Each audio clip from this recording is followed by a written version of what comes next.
One bit of news here away from injuries, but of course a team that needs help in the backfield. The Vikings acquire Cam Akers from the Rams for a swap of, wait for it, 2026 draft picks. Day 3 2026 draft picks. Dude.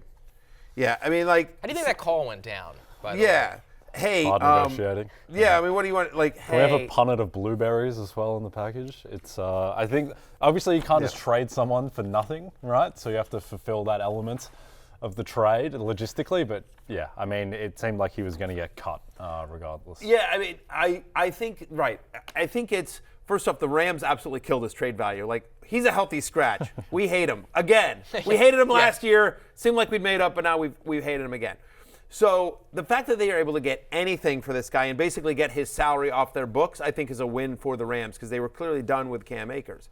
As for the Minnesota Vikings, understand that you've got Kevin O'Connell and you've got Wes Phillips, the head coach and the offense coordinator of the Minnesota Vikings. They came from the Rams and Sean McVay. So they're familiar with Cam Akers. Cam Akers played under those two guys. So it's a known quantity of what they're getting, which I think is exciting for O'Connell and Wes Phillips. It's also for Cam Akers, not a big learning curve. They're running basically the same offense in Minnesota. So he should be able to get up to speed quickly. And let's face it, for all the fireworks and explosiveness that the Vikings offense has put up, they're 0-2 and they haven't run the ball this year. They just have been really ineffective running the ball. Alexander Mattison's gotten a ton of volume, but just no production. And so maybe they're either we don't think Mattison can be the guy, or hey, we're giving Mattison listen, you weren't worried about Ty Chandler, worry about this guy because this guy has been a productive lead running back in the NFL.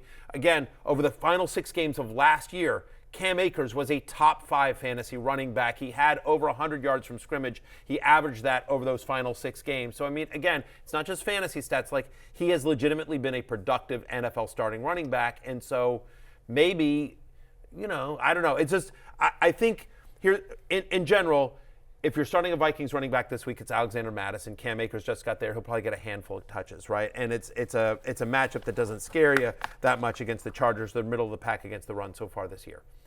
But if I was an Alexander Mattison manager, I'm nervous. I'm already nervous the first 2 weeks, and this is not helping. And I think if you're a Cam Akers manager, this is the best case scenario because he wasn't getting on the field in LA, and now he's gone to a situation where he's got a shot. He's got a legitimate shot at significant playing time with coaches that know him, that understand his personality, and went to trade for him. How about if you're a Kyron Williams manager right now? You're loving life. Looking good. Yeah, looking good. Right. Guy who basically went undrafted in drafts is all of a sudden looking like a top 20 running back, certainly the rest of the way.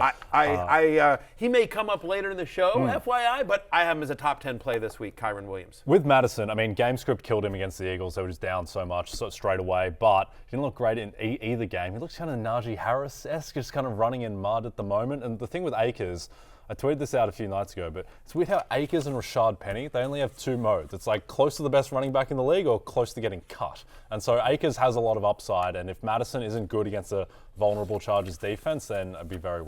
Hey, it's Matthew Berry from NBCSports.com and RotoWorld.com, and I want to thank you so much for watching whatever it is you just watched, or if nothing else, being too lazy to click out of the autoplay after this video started, after whatever it is you actually wanted to watch finished.